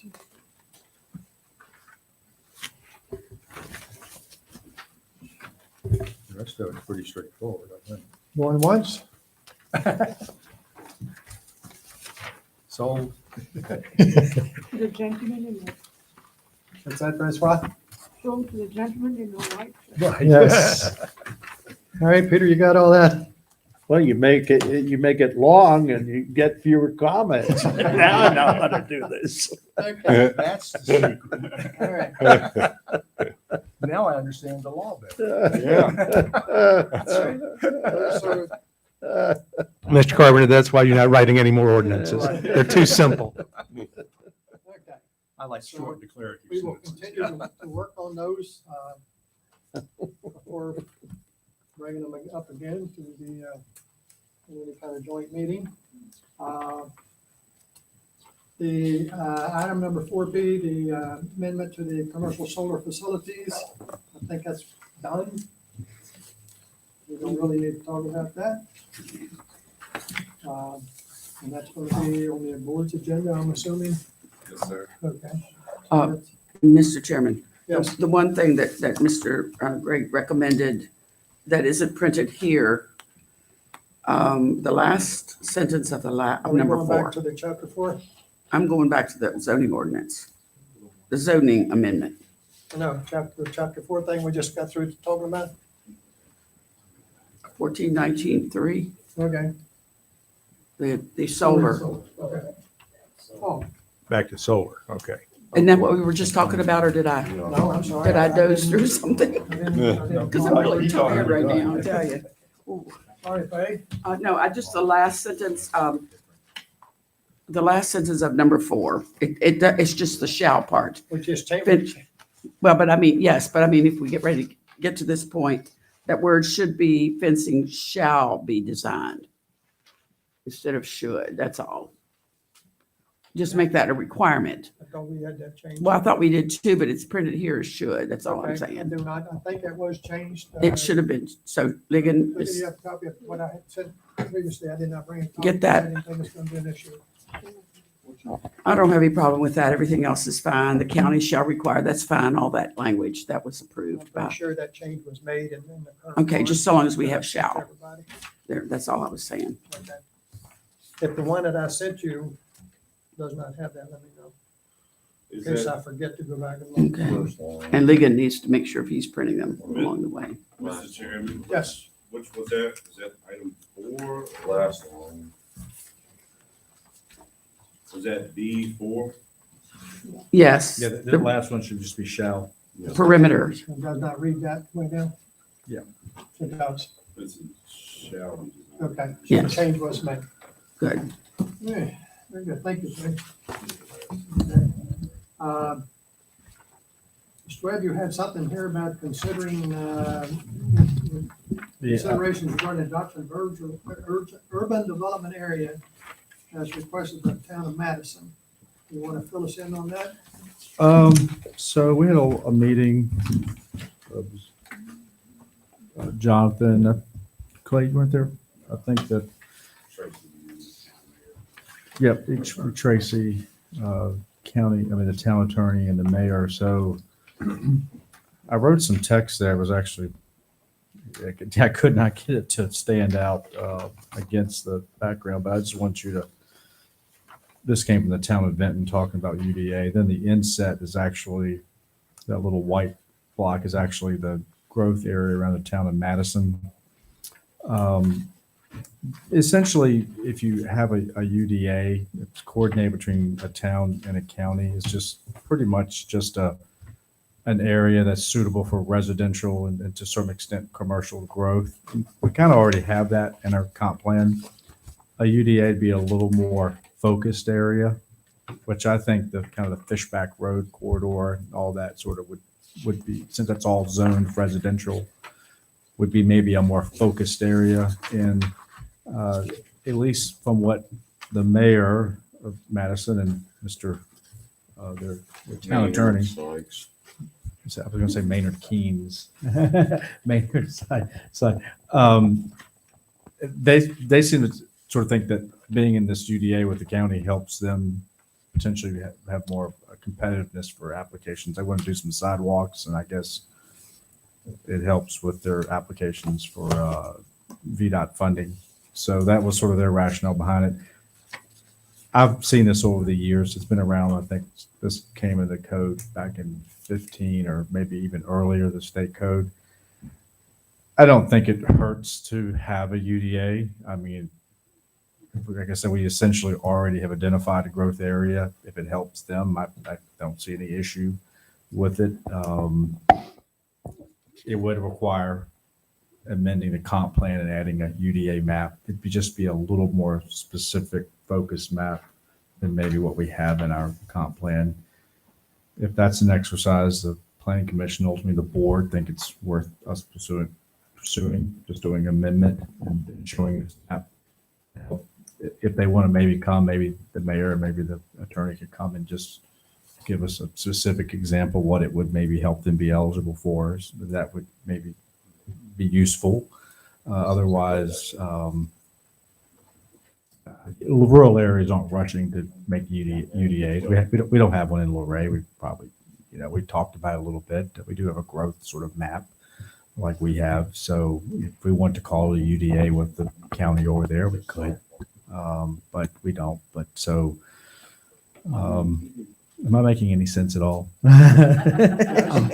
If I could just amplify for a moment, Mr. Chairman, one of the better practices with these types of things, and I ask people, I spent a lot of time at this conference last week. One of the things that one considers when passing these things, identify the area of the county where people's property would be affected and get their input. And I think the Planning Commission is a perfect vehicle for obtaining that input. And it doesn't, and this can occur before a public hearing. Just call people and say, there's 40 property owners who may be affected by this. I can tell you one of the fears that every one of them is going to have is that they're going to be annexed. And that is because one of the arguments for annexation typically is, well, we're already in an urban development area immediately adjacent. Why don't we just, annex? If that is, and again, I think that the property owners and the stakeholders out there are entitled to notice of anything that we do. So may I, on that, Mr. Gregg, I asked that very question of the mayor and attorney because I'm not bashful. I was told, no, we just want sidewalks.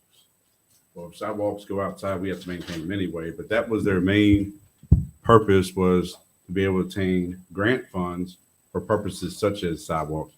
My question would be, instead of amending the comp plan, Mr. Gregg, could the Board of Supervisors, if they wanted to consider UDA, just pass a resolution supporting that?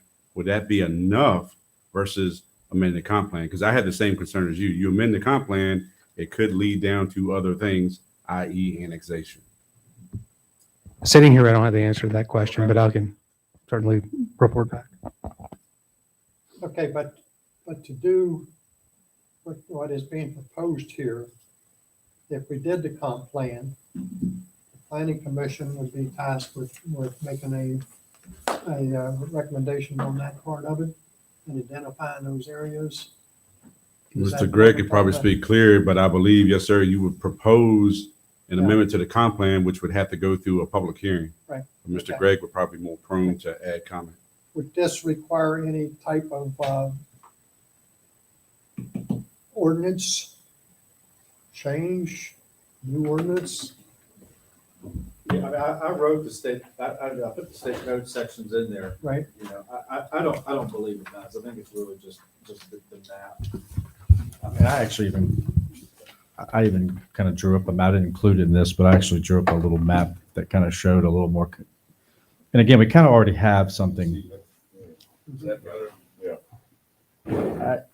Yeah. That yellow to the right there is what's in the comp plan. And that sort of sets, in my opinion, sort of shows, it's a very large area, but that just sort of shows where residential growth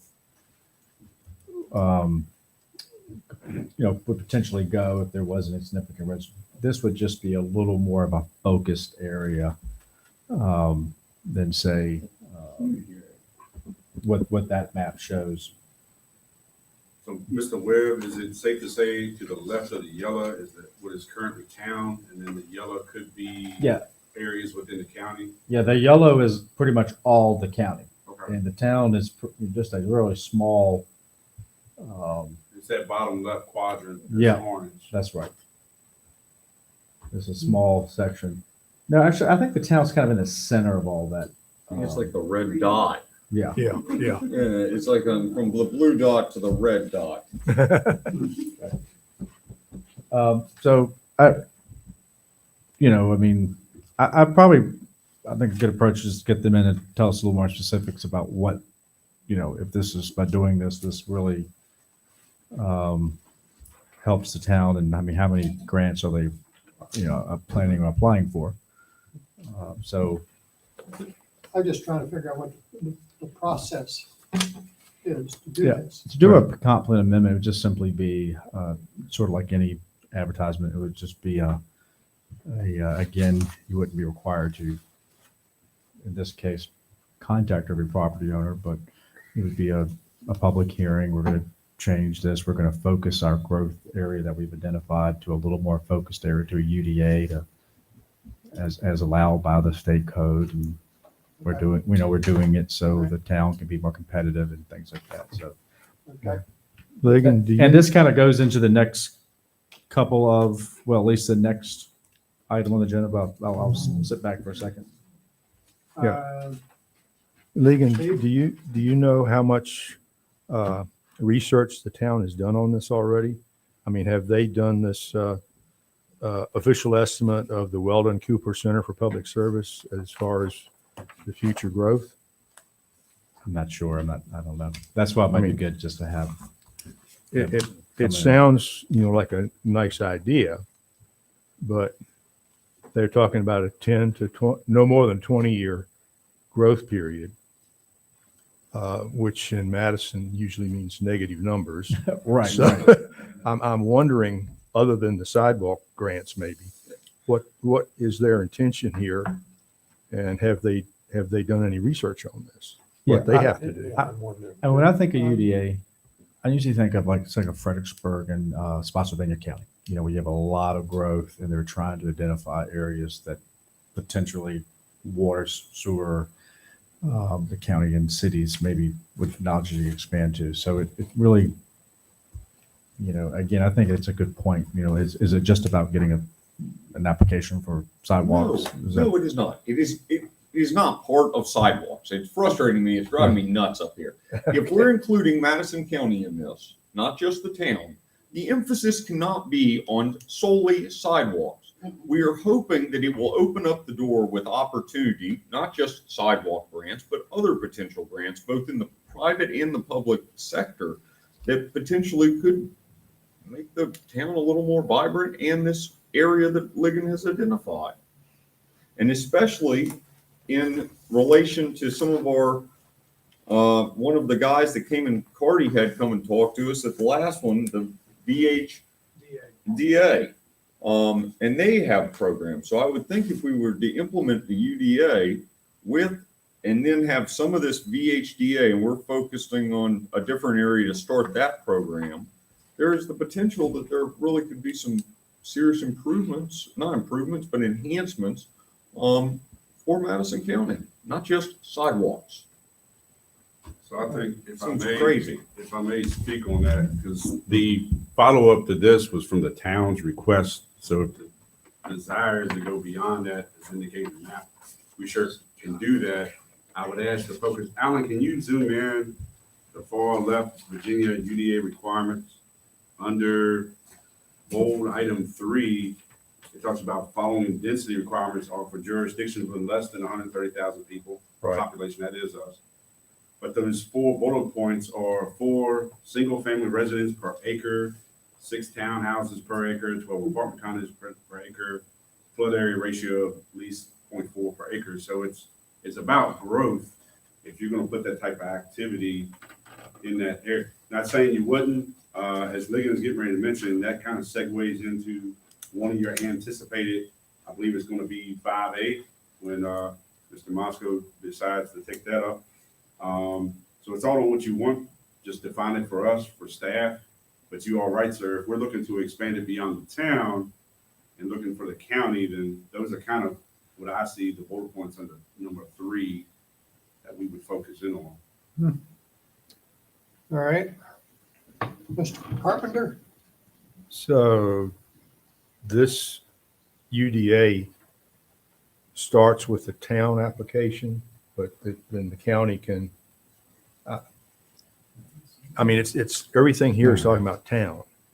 That's what I'm curious about. And it's, Those are generally where your high density areas Yeah, are, is the primary focus, but if Well- there's a desire to have some of this type of growth in the county, then we certainly could look at it.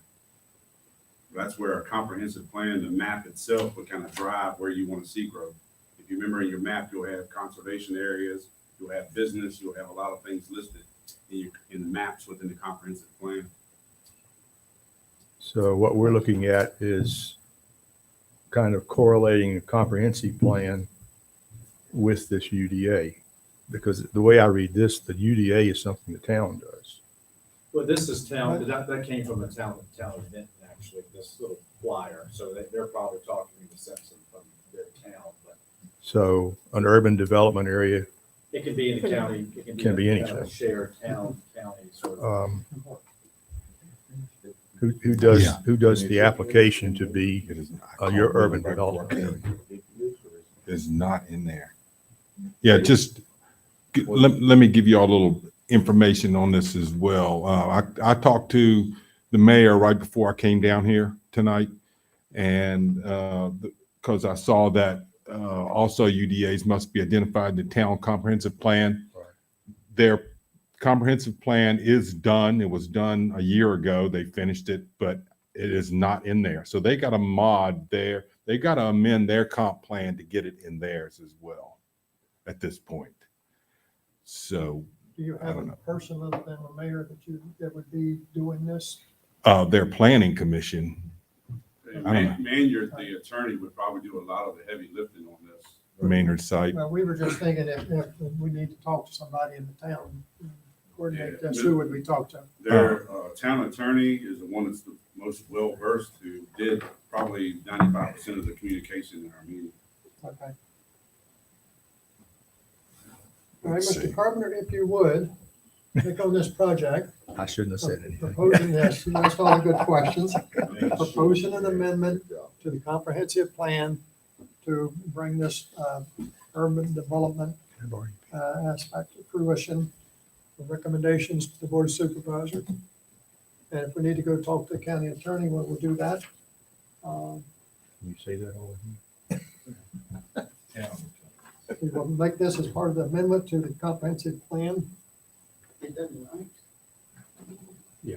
And see, I have some maps and things that I drew up that I'll be happy to share with you. Thank you. Yeah, I mean, what you've shown here, it looks like it pretty much covers Fishback Road, probably Malvern, down to the Pratt's area, and maybe even as far as Shelby, it looks Yeah, like. that's actually what's in the comprehensive plan now. And that's already the Right, development right. area. Well, I actually did draw some maps up that are a little more focused, that kind of Okay. push back. I'll show those to you. We're a couple of years away from redoing the comp plan. Does it 5 years? 5 or 6. Uh, I think Comp plan y'all- says 5. I think y'all next year. I think we are. Probably start next year. Yeah, Mr. Carpenter, if you would jump into that, See if I can appreciate find it. out. Okay. Was there, did I hear a request to get the town attorney to come to a meeting, or? Well, let's let Steve get up to date on this and do his research and then go from there. Okay. I'll try to bring something back to the next workshop. or- Yeah, if you need to talk about before then, we can do that. Okay. All right, any other comments on that? Everybody happy with that, moving forward in that direction? Okay. Next item on the agenda is the Madison Holdings LLC rezoning. Is that A and C the same thing? Palo Bannon, is that, are both those the same, or what's going on there? No, Madison Holdings is Palo Banning. C is the solar. So I'll just say on A, since we keep having the question, on the number of taps he has, which is 22, and Powell has owned this property for 50 years, and he, obviously the special use permit was approved for the storage units, I guess, a few months ago, and he's always shown the plan to do that he'll come in at some point and do the apartments, and then the front end would be maybe some sort of commercial, which, has been pretty consistently showing us that. So at this point, and talking with Jonathan as we had a meeting, and I think some other folks here might have been in that meeting, and I know Clay was involved, really there seems to be a lot of questions about, what does the 22 taps mean? How many units can he get? Is one apartment, one tap? There's just a lot of questions that need to be sort of answered. And we also know that RSA is undergoing, I guess right now they have contracted with an engineer, from what I understand, maybe Jonathan can speak better to it, is by the beginning of the year, we're going to have an engineering report that hopefully can give us a clear, definitive idea how many gallons are left in this plant. And I don't know if it'll talk about the general condition of the plant, but talking to Mr. O'Bannon, he's okay with holding off on this until the beginning of the year, this request. And we also encouraged him to, while he's at it, why don't you just kind of go ahead and rezone the commercial portion as well.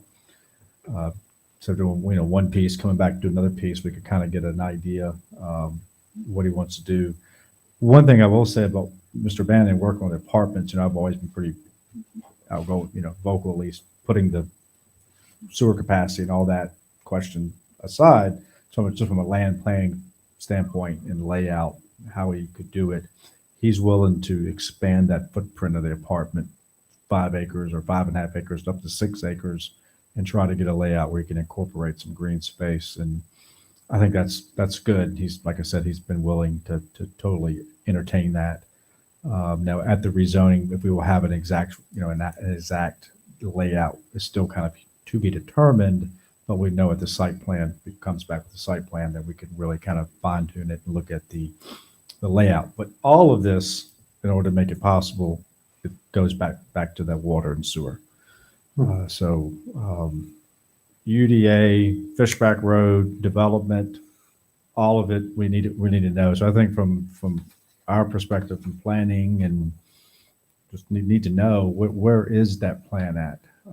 So that's what we hope to find out here in a few months. Okay, but we don't have any applications No, on we have A or C right now. Yeah, so that's A, and I'll just real quick on Right. C. And B is another one. Just want to give you a heads up. That's a pretty straightforward one on B. Tri Creek Farm special use permit. This is happening a lot. People taking ag exemptions and doing things that ag exemptions don't allow, like taking a barn, making it an Airbnb. And it just seems to be, it's not just here, it happens in other places. So right now, this Tri Creek Farm, the gentleman who owns that is in the process of getting that permitted, retrospectively, but you can do it. So he's doing that, and that should be done here in the next few weeks. So I anticipate this being maybe a December hearing, the Tri Creek Farms. Just three different lodging units on about 100-acre property. If you want to look it up, there's the tax bill number. And then the last one, just simply with the Beals. Let me ask you a question on that first. You say he has to do something on existing building structures on the property. Were these things built without a building permit or something, or what was? Well, at least the main one was, and this has happened several times, and they come in and maybe get an ag exemption form, which if you're doing an agriculture building, right, that you're putting right. ag products in, you don't have to get a building permit. Mm-hmm. If you're doing an ag exemption form and the contractor tells you, oh, it's ag exemption, and then they drop a nice 3-bedroom Airbnb in your barn, that's not an ag exemption. And this has happened several times. in the last few years. But- Are you saying that he turned these ag exempt buildings into living quarters? One building, One building, There's but he one didn't on do there. that. right. Okay, now he's got to go back and get it all inspected Mhm. and approved by the county building inspectors. Right. Okay. So once that's done, then he goes forward with the Airbnb. Mhm. I'm sorry, with the short-term lodging special use permit. That ought to be fun. Going back after the fact. Okay. Better than not at all. Right. And he was, the applicant, very nice person. No judgment zone in our office. Just said, get it right. He was led to believe that it was exempt. And if you don't know a lot about building and a contractor set tells you that, sometimes you just take that on face value and go for it. But he's getting it right. He's been very cooperative to get it right. So, and it does look like it was built well, but he's got an engineer in there now looking at it and getting behind the walls to make sure everything is built properly. So, Got to almost tear the building down to get it inspected for all the electrical. well, they can take a little bit of drywall off. Sometimes they can put a camera in and things like that. So you can go up in the rafters and look down. So it's doable. I've heard of such a thing. Anyhow, go ahead. I'm sorry. But you don't have any kind of application for that one either, right? It's just something that's in the works. We have both A and B, we have applications and they've been paid, but the applicants are okay with waiting. Okay. So, All right. and then of course, C, this is just informational for the plan commission, for the public. They've requested that this be taken off the table by the board of supervisors. I don't necessarily think it's a big concern to the county who they necessarily use as a contractor. I mean, they're going to follow the same regulations, but that was their issue for pausing it. Is they're back on board with the first folks that came in. They have a kind of a funny name, but I know a gentleman came back in March and April. They're happy with their negotiations and everything is between the property owners, the Beal and Ms. Weaver. They're happy with their contract. And so they want to take it off the table. And I don't mind. I don't know if I want to share what Chairman Jackson said, but if it's okay. And I've been very clear. I've told I talked to Alan Nichols that basically, and I think, and I did say something to the applicants that maybe one of the compromises could be that simply having a 300-foot setback from that part of where Nichols lives on that. I'm sorry, what road is it? It's escaping me right now? Fairground. So just having it in hand, I think that's a good sort of solution that potentially could be entertained by the board. That's what I've been telling them. Right. Okay. Maybe people said, 100 foot everywhere else and just come back where it's, hey, no tree is going to fall out because no tree is going to go 300 or whatever feet that the board might determine. I hadn't heard back from Mr. Nichols on that, but he didn't, I would made him aware. He seemed to kind of say, okay. So maybe that is a compromise. And if they can't make it work, if they know this up front at the rezoning, that we're going to, at some point, whether it's in a special use, we're at the special use permit, we're going to ask for an enhanced setback. If they can't make that work, then maybe it's not a viable project. So, Fine. All right. So that covers A, B, C, and D. Okay. Couple other comments. The email address thing. I don't know who else tried to set that up. I was unsuccessful. I went through the process and for whatever reason, it did not work for me. I haven't figured it out yet. I don't know about everybody else. Yeah, I've gotten on it, but the documents that I was sent the last time Yes. were unusable with my computer. So, Mr. Chairman Moscow. Yes. If you wouldn't mind polling your members, just give me a list of those who are having complications. We will tee you up with Bruce Livingston and get that resolved immediately. Thank you very much. Faye, you're good with that? I don't think I was able to open mine. Okay, so that's 1, 2, I'm 3. Peter? Did you get it done? No. 4? Francois? No. I think it's unanimous. Finally. Could I ask a question of Jonathan? I don't want to have to check yet another email. I So we moved to the county. When I go to the county website, I think if you're choosing to waive that, you could probably still send it to your private the email. documents come up with a website. The print is so Knowing that small, it I could can't be possibly read. For you. Right. Does everybody have that experience? Okay. Jonathan, when we go to the county governmental website and click on agenda packet, the documents come up, but they're unreadable. The print is so small.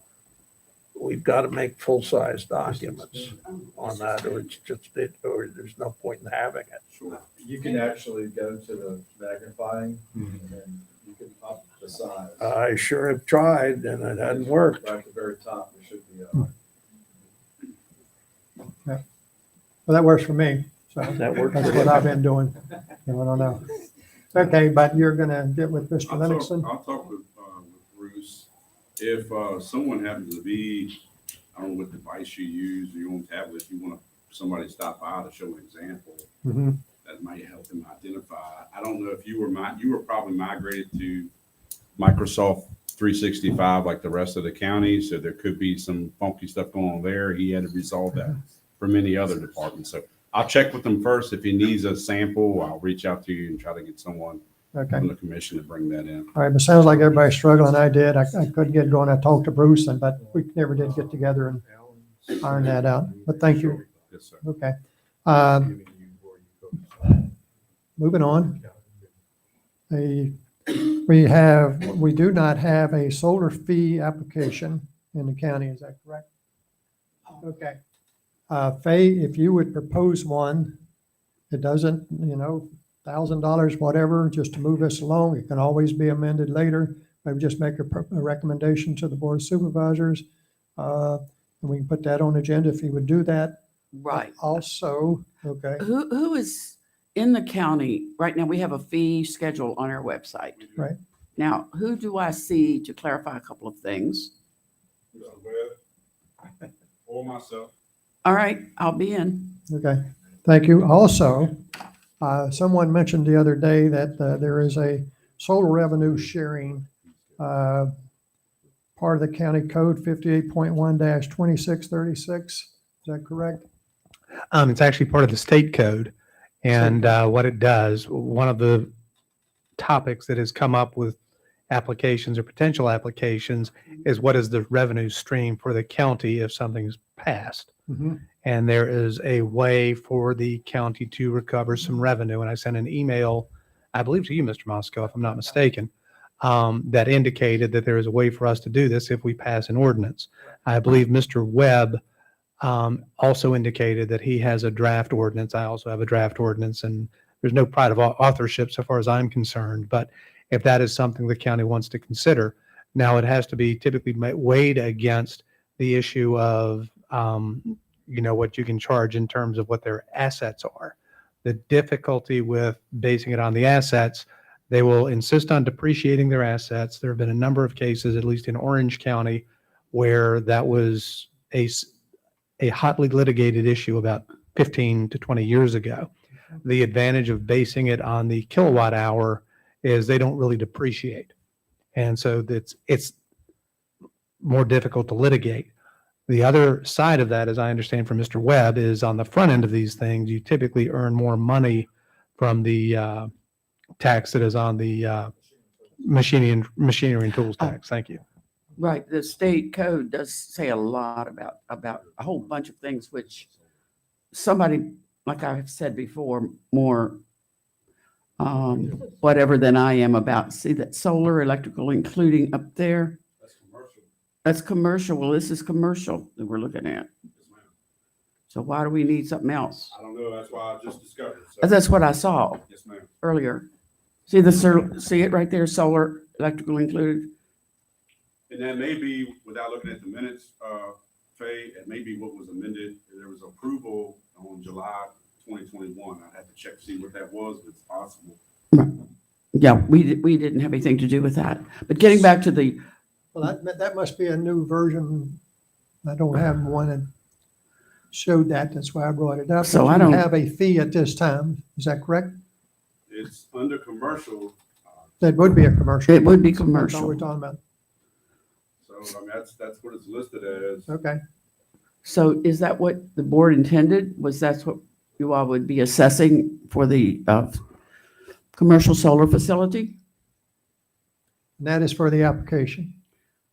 Yeah, we had a fee for there was a fee For the, Application. No, that was a basic fee. What did they? that was two, it was, I mean, it was, Just for the application. right, just for the application, right. But this is, so what does this mean? That's what I wanted the clarification on.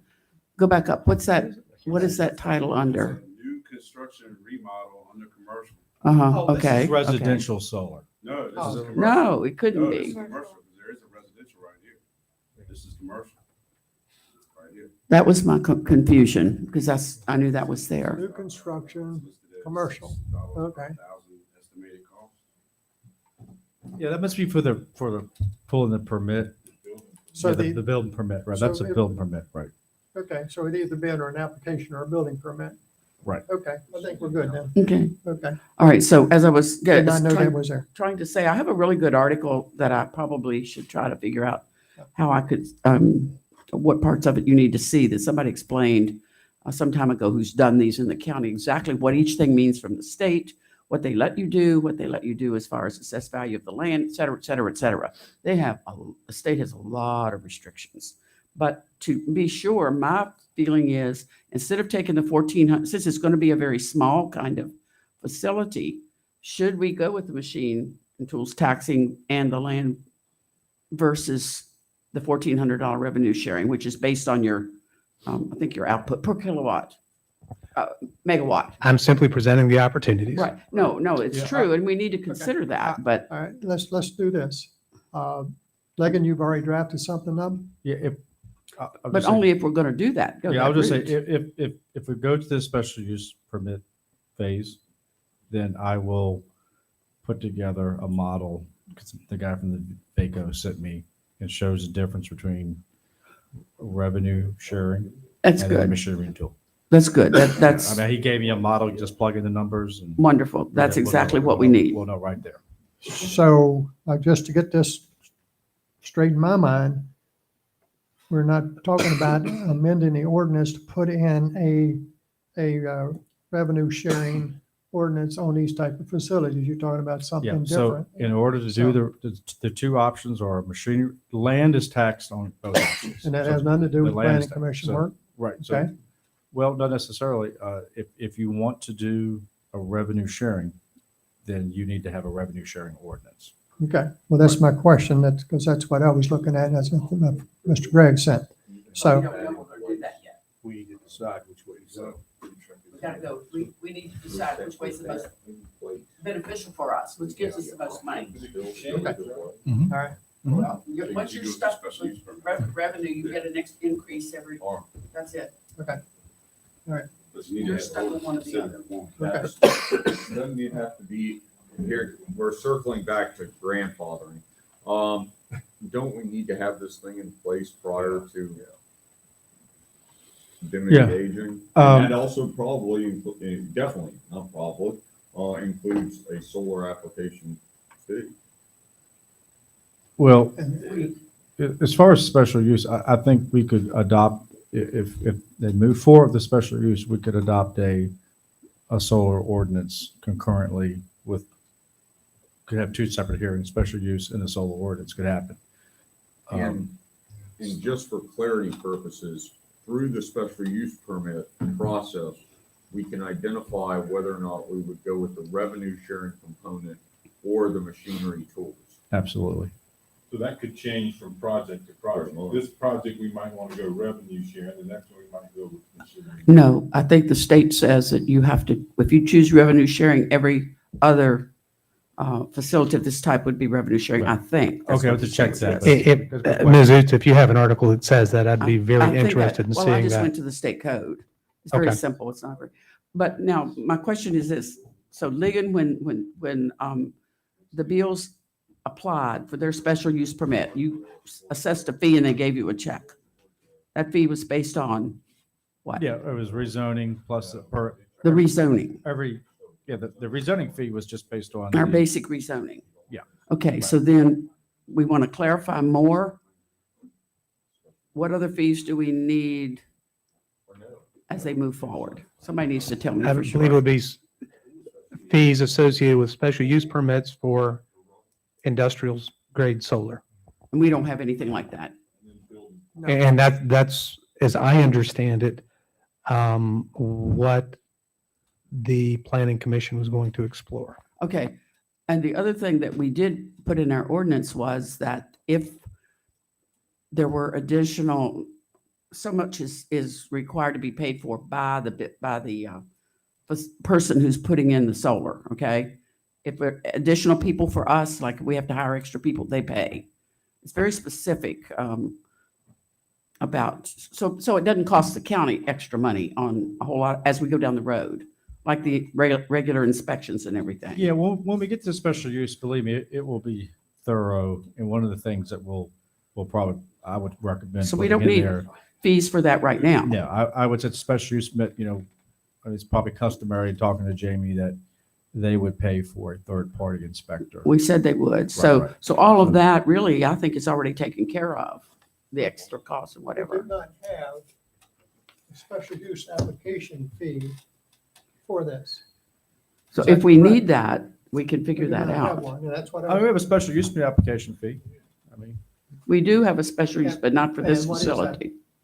It's not specific to solar. no, Solar is more expensive. I would be recommending to the board one that's a little more, covers a little more cost, and that's what we've been talking about, is for large-scale solar facilities application fee specifically, at least, I would say at least $1,000. Okay, And I said a lot and I more don't than think a that. regular special use permit is what, Well- $500? You should go look at other localities. I've looked, I've got the information. I'm getting it together. Yes, I am. No question. All right, and I'll just to move this thing along, this solar sharing thing, there's a couple of different options. If you want the planning commission involved in those, then we need to know what it is the board would like us to do. We can go ahead and explore the options. But if it's just a machine tool tax, I don't know that it has to be in the ordinance, because you do that now with those type of properties. You are correct. But if you're going to do a revenue sharing thing, we need something in the ordinance. Okay, Faye?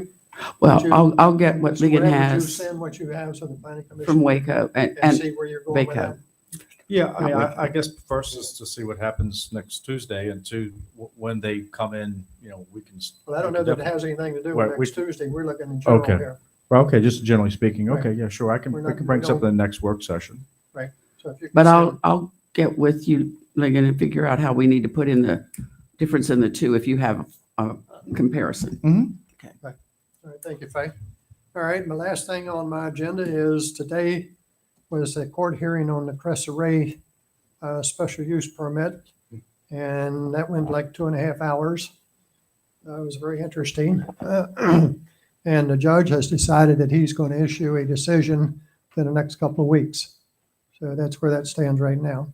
I strongly suspect that the decision will be in favor of the county issuing a special use permit. But that's just my take on it. Mr. Mosco, to amplify that, I received an email. The judge has requested an expedited transcript, which means, that we might get a decision sooner rather than later. Good. Well, he said he had a lot of things to do today, so I was just giving him a couple of weeks. But anyhow, it was interesting. That's all I have. Anybody else have anything else? If not, can I get a motion to adjourn? Yeah, first. Second. All in favor, say aye. Aye. Thank you all very much. What did the opponent say he wanted? Did he want anything other than the line? No. Thank But I don't. Nathan, thank you. This is yours? That's for Nate, I think. I had a gift.